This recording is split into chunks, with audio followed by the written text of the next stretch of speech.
Pella Mutual Insurance. We know rural Northeast Wisconsin. We know how to insure your home, farm, and recreational land because we are part of your community. Pella Insurance, keeping clients secure yesterday, today, and tomorrow. Share with us your community hero. I'm very happy to have a guest in the studio with us today, Jane Melchior, because it is that time of the year of giving. In fact, we just had all of the shopping days, and then we had Giving Tuesday. We had just wrapped up collecting all of our Crusade for Kids gifts as far as we're still Friday would be our deadline to bring them into the radio station, wrapped or unwrapped, if you have adopted a child this year. And Jane is very involved in the community in this area as far as giving and helping those in need. So we want to thank you again for all of your volunteer hours that you've put in. Have you kept track? No, I start in September and I'm pretty much busy until Christmas. Jane, how did you start and how did you begin? Because volunteering is something that is very close to your heart. It is something that brings you some great joy and fulfillment. But when did it start and how did you start? Well, we moved up here. We retired to the lake. My husband had been in the boating industry his entire career, and we lived in Fond du Lac most of our adult life. And when we moved up here, you need to have a purpose when you're retired. You don't meet other people very easily. And we joined the small church in Cecil, the St. Martin's Parish there. And the program really started soon after we arrived. The deacon who was in charge of the church at that time thought, hey, there's a lot of people around us that really could use some help. And he actually started the food pantry in the basement of the parsonage. He was a single man, so he had room in the house.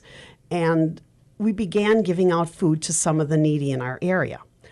And it didn't take long, perhaps a few months or less than a year. Then he said, hey, you know, these people could really use gifts for their children. And that was the very start of the Christmas Crusade. It was, and we collected the gifts at his house in kind of a den, and we had them piled on the floor and on sofas and chairs.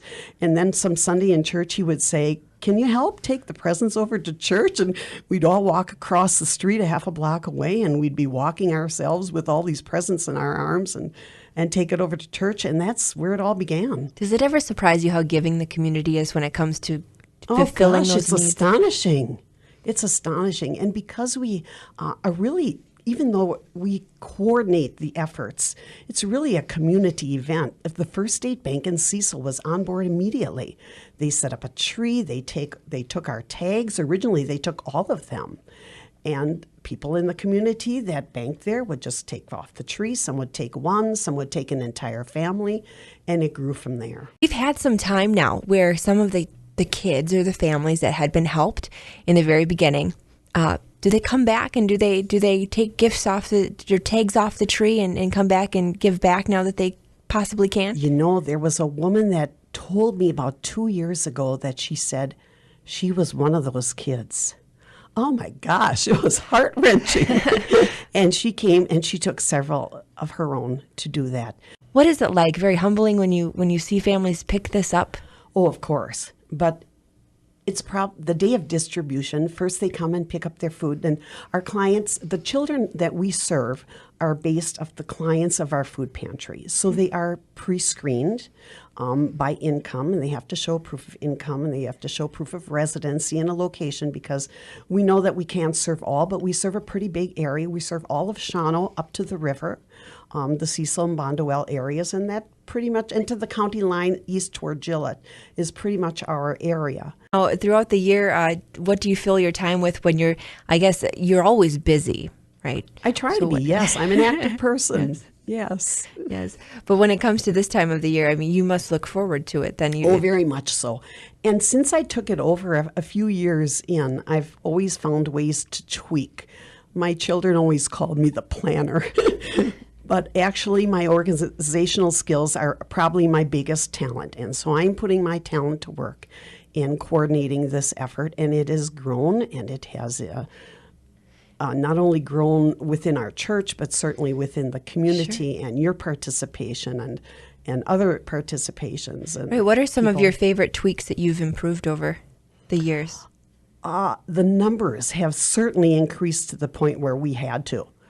We originally started with probably just in the teens or maybe 20 children that we were serving. Some years it's way over 100. This year we're just a tad under 100. So it's a little bit fewer this year. That's good. It is good, and I really hope and believe that many of these families are doing better. And they're doing better enough that they don't need us. Hey, and if they can put me out of a job, that would be probably the best blessing I could ever have.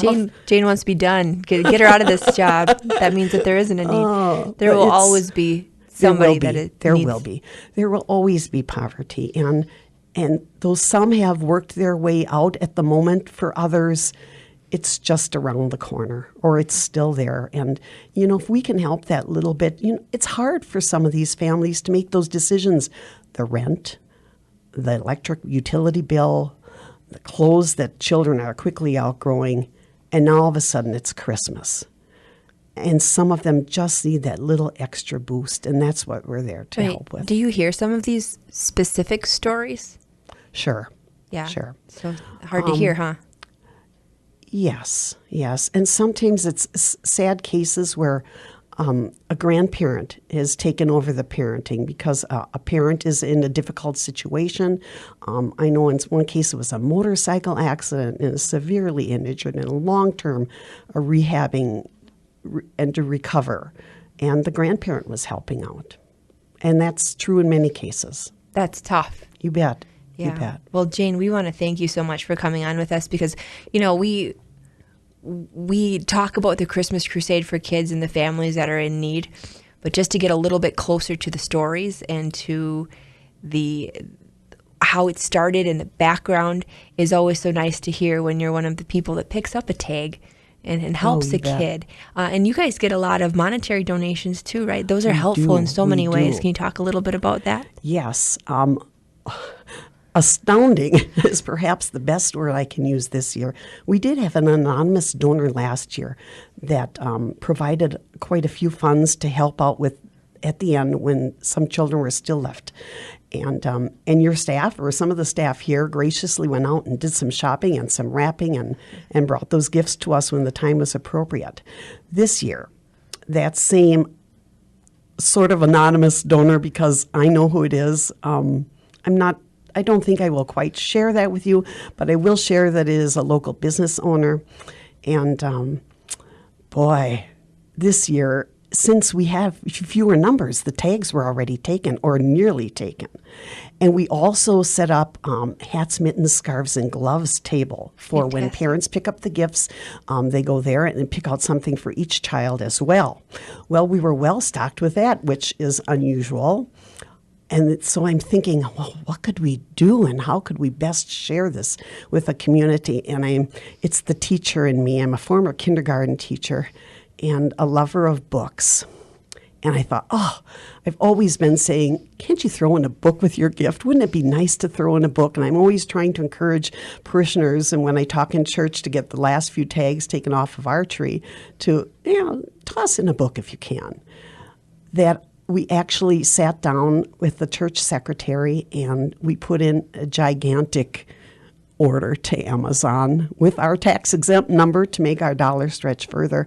And this year we are going to let the parent choose one of 3 books, age-appropriate for every age category, and every child's going out the door with a book. And not just a thin little paperback early reader kind of book. I'm looking at a lot of the National Geographic and Discovery and Animal Planet types of nonfiction books that you can pick up, put down, start in the middle, go to the back, anything to encourage children to read and put a treasure in their hands that lasts every day of the year. How amazing. It is, and I'm really excited about it. And I can tell, and I can hear it in your voice, how excited that makes you and how happy you are for the kids to get a really nice book. And it's just so nice to see so many people involved, so many walks of life, from elderly people will even just give me cash because they're no longer able to shop. And I've become really good at shopping for older boys. Our men's club at church gives me funds every year, and I go out and I buy fishing supplies and sleds and camouflage clothing and basketballs. And, if you have a basketball or a football that you're giving, well, really, you need a little pump, because when it deflates, you can't assume that these families will have that item in their garage. So I'm picking up little pumps and those kind of things. So I've gotten pretty good at helping out. Jane, thank you so much for all of you do for our community and for the volunteer hours that you put in, the countless nights that I'm sure that you've spent sitting up in bed with ideas floating through your head and not getting any sleep. But this is true. I always give a little plea in church for the last few, and I'm thinking, how can I change it from last year's? So I do rattle around things in bed. It keeps me up awake for a while, because I am a thinker that way, and I think my best sometimes in bed. Losing hours of sleep. But it's okay. It's okay. Thinking of ideas. Well, thank you again so much. And again, Christmas Crusade for Kids. If you have picked up a tag for a child through us here at WTCH, we do need your gifts back to us by this Friday. You can bring them in wrapped, unwrapped. If you bring them unwrapped, we'll take care of the wrapping for you. But again, thanks for all of our volunteers out there who've been helping with this. And thanks for everybody who has been giving to this organization, this program. And it's been helping out our local families very much. Jane, thank you. You're so welcome. Have a Merry Christmas. And thanks to all our elves out there. Yes. We have a lot of them.